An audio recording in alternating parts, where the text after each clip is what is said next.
জয় গুরু। বর্ণাশ্রম খুব সুন্দর একটা কথা। বর্ণাশ্রম এরকমটা কথাটার মধ্যে এরকমটা আমি বুঝি যে এমন একটা আশ্রম যেটা আশ্রমটা আর কি বর্ণভিত্তিকের। বর্ণভিত্তিক মানে বর্ণ মানে হচ্ছে সেম ক্যাটাগরি বর্ণ। এরকমটা আবার হতে পারে যে বর্ণ মানে কালারের কথাকে বর্ণ বলা হয়, কালার একই রকম। আবার কালার মানে ফ্রিকোয়েন্সি। তাহলে সেম বর্ণের মানুষজন, সেম কালারের মানুষজন, সেম ফ্রিকোয়েন্সির মানুষজন মানে একটা গোষ্ঠী, এরকমটা বুঝি বর্ণাশ্রম। এবার অনেক সময় মনে হয় আমরা মানে যারা অনেক উন্নত মনোভাব দিয়ে চিন্তা করি তখন কি হয়,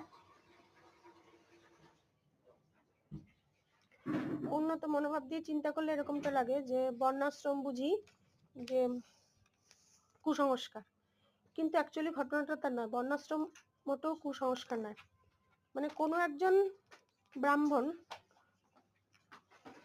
তিনি পুজো করছেন, তিনি 50 ইয়ার্স ধরে তিনি পুজো করে আসছেন। তাহলে তার পুজোটা কেমন হবে, তার মন্ত্র পাঠ কেমন হবে, মন্ত্র উচ্চারণ কেমন হবে?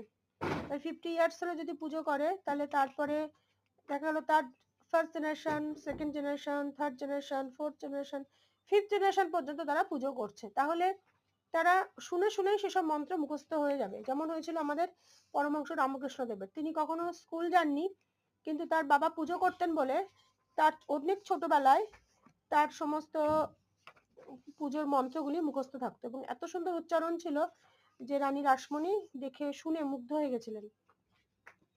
তাহলে এই 50 বছর ধরে যিনি পুজো করছেন তার পুজো করার যে টেকনিক, তার যে কায়দা কানুন, সেটা কেমন?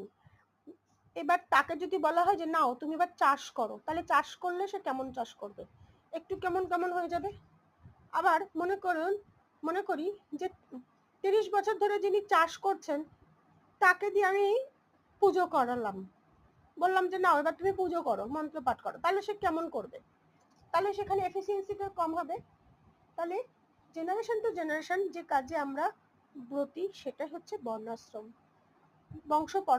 বংশ পরম্পরায় বর্ণাশ্রম। বর্ণাশ্রম খুবই সাইন্টিফিক, এটা কখনোই কুসংস্কার নয়। এটা প্রচুর হ্যাবিচুয়াল অ্যাকশন, হ্যাভ থেকে হ্যাবিট। জয় গুরু।